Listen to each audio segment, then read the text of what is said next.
अस्सलाम वालेकुम, मैं हूं गुरुचुलैन आरिफ और आप देख रहे हैं प्रोग्राम नो एंड नारो अब की बार। नाज़रीन, हज़रत अली करमुल्लाह वजुल करीम का कौल है कि कुफ्र का निज़ाम चल सकता है, जुल्म का नहीं।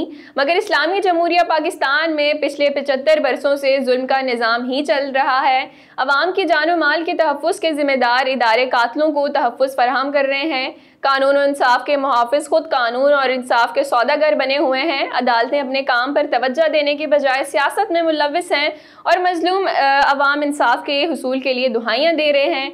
गुज़िश्ता साल कराची में कत्ल किए गए नाज़िम जोखियों के मुकदमे में भी कुछ ऐसा ही देखने में आ रहा है। आज प्रोग्राम में इसी हवाले से गुफ्तगू करेंगे।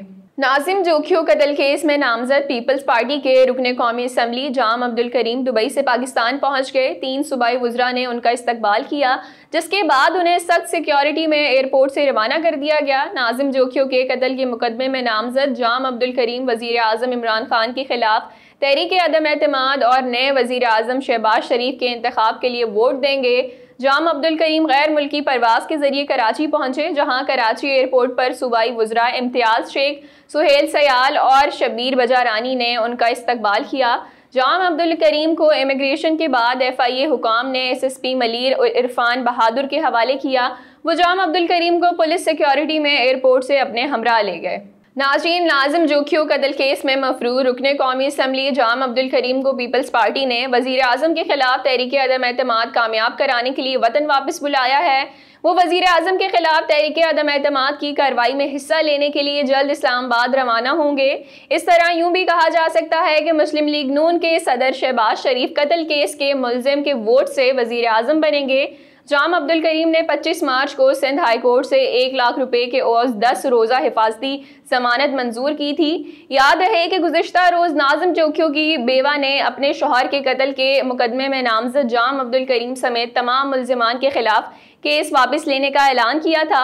इससे कबल वफाकी वज़ारत दाखिला ने नाज़िम जोखियों कत्ल केस में नामजद पीपल्स पार्टी के रुकने कौमी असम्बली जाम अब्दुल करीम समेत तमाम मुल्जिमान के नाम ECL में डालने की मंजूरी दी थी। नाज़रीन, याद रहे कि गुज़िश्ता रोज़ नाज़िम जोखियों की बेवा शीरी जोखियों ने पीपल्स पार्टी के रुकने कौमी असम्बली जाम अब्दुल करीम समेत मुकदमे में नामजद तमाम मुल्जिमान के खिलाफ केस वापस लेने का ऐलान कर दिया था। मीडिया को जारी वीडियो बयान में शीरी जोखियों का कहना था कि पाकिस्तान में इंसाफ है ही नहीं। मैं ये केस लड़ना चाहती थी, मगर मेरे अपनों ने ही मेरा साथ छोड़ दिया है। मैं इसी मजबूरी में केस से हट रही हूँ। मेरा दर्द और मेरी तकलीफ सिर्फ बच्चों वाले ही समझ सकते हैं। मैं जिस वक्त से गुजर रही हूँ, खुदा न करे कि किसी भी मुसलमान बहन भाई पर ये वक्त आए।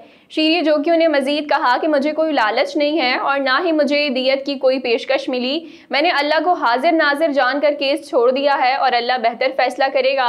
आप लोग मेरे दर्द को समझें। मुझ में इस केस को लड़ने की ताकत नहीं है। मैं अपने बच्चों की वजह से मजबूर हूँ। इस केस में मुलव्विस जितने भी लोग हैं, मैंने सबको छोड़ दिया है। मेरा फैसला अल्लाह करेगा। मैं ये कोर्ट कचहरी नहीं करना चाहती।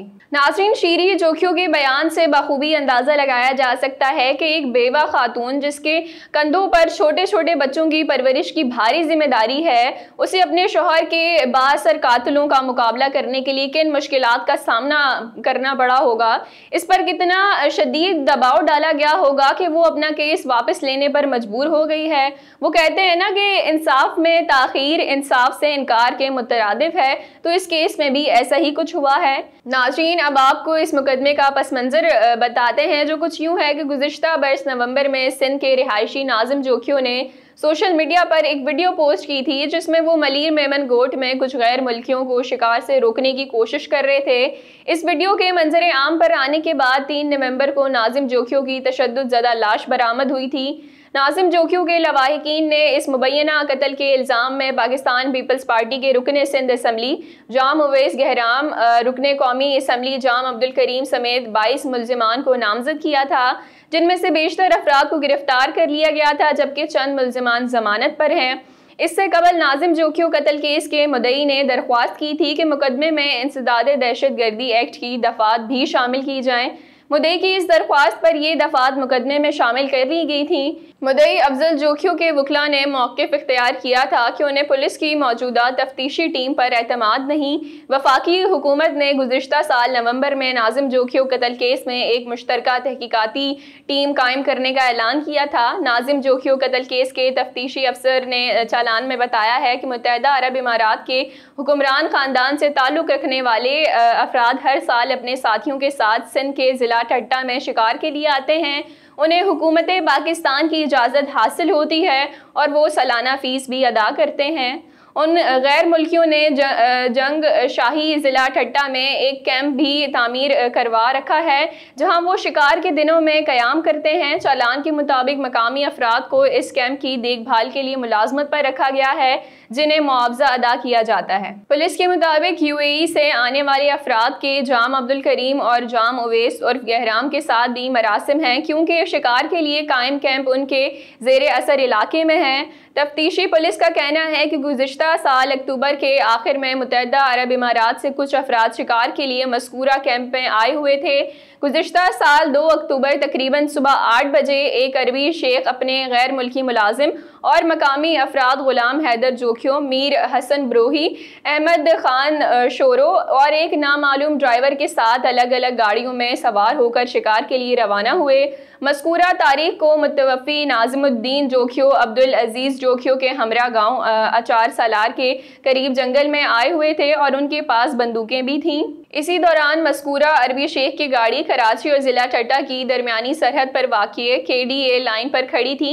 नाजिम जोखियों और अब्दुल अजीज़ जोखियों मोटरसाइकिल पर गांव की तरफ वापस लौट रहे थे कि उन्होंने मज़कूरा गाड़ी देखी। उस वक्त नाजिम जोखियों ने अपनी मोटरसाइकिल गाड़ी से दूर खड़ी की और कुछ देर इंतज़ार किया।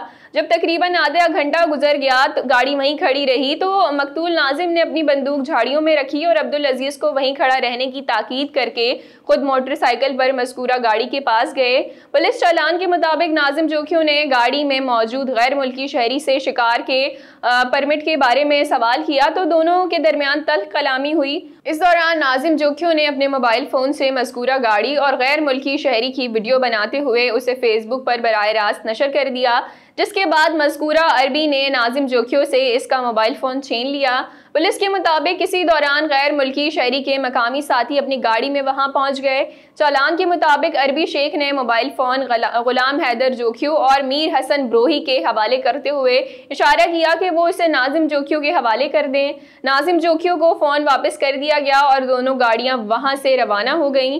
चालान में बताया गया है कि इस वाक़े की इत्तला जब मुल्जिम जाम अब्दुल करीम और उनके भाई जाम उवैस उर्फ गहराम को हुई तो उन्होंने मकतूल नाजिम जोखियों के भाई अफजल जोखियों से अहमद जमाल नामी शख्स के मोबाइल नंबर से राब्ता किया और मज़कूरा वीडियो डिलीट करने, शेख से माफ़ी मांगने के लिए दबाव डाला और जान से मारने की धमकियां भी दी। चालान के मुताबिक मुल्जिम नियाज सलार जो रुकने कौमी असम्बली और केस में नामजद मुल्जिम जाम अब्दुल करीम के PRO ने भी वीडियो डिलीट करने के लिए राब्ता किया, लेकिन मुतवफ़ी नाजिम जोखियों ने एक और वीडियो फेसबुक पर शेयर की जिसमें मुल्जिमान की जानिब से दबाव डाले जाने का तस्करा किया। पुलिस चालान के मुताबिक मुल्जिम जाम अब्दुल करीम ने अपने PRO नियाज सलार को हिदायत दी कि वो मुद्दई अफजल जोखियों और मुतवफ़ी नाजिम जोखियों को उनके बंगले जाम हाउस जाम गोठ नज़द मेमन गोठ लेकर आए।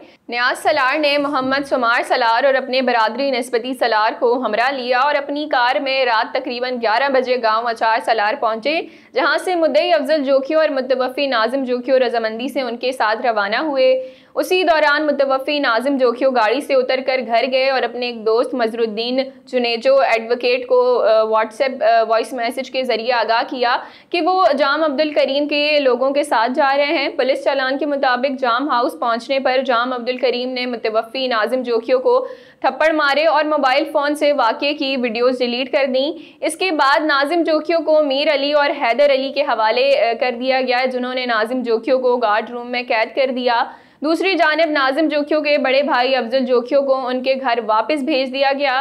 पुलिस के मुताबिक जाम अब्दुल करीम भी जाम हाउस से रवाना हुए तो उनके छोटे भाई और रुकने सूबाई असम्बली मुल्जिम जाम उवैस उर्फ गैराम गार्ड रूम में घुसे, जहां उन्होंने नाजिम जोखियों पर खुद और गार्ड्स के जरिए डंडों, लातों और मुक्कों से तशद्दुद किया और फिर उन्हें जख्मी हालत में वहीं छोड़ दिया गया। अगली सुबह जब जाम अब्दुल करीम को नाजिम जोखियों की मौत का इल्म हुआ तो सबसे पहले नियाज सलार और बाद में सलीम सलार को बताया गया। सलीम सलार के जरिए नाजिम जोखियों के भाई अफजल जोखियों और उनके मामू दर मोहम्मद को जाम हाउस गाड़ी पर बुलवाया गया, जहां उन्हें भी नाजिम की मौत की इत्तला दी गई। ये सुनते ही मुदई अफजल जोखियों और दर मोहम्मद जाम हाउस से रोते हुए बाहर निकले।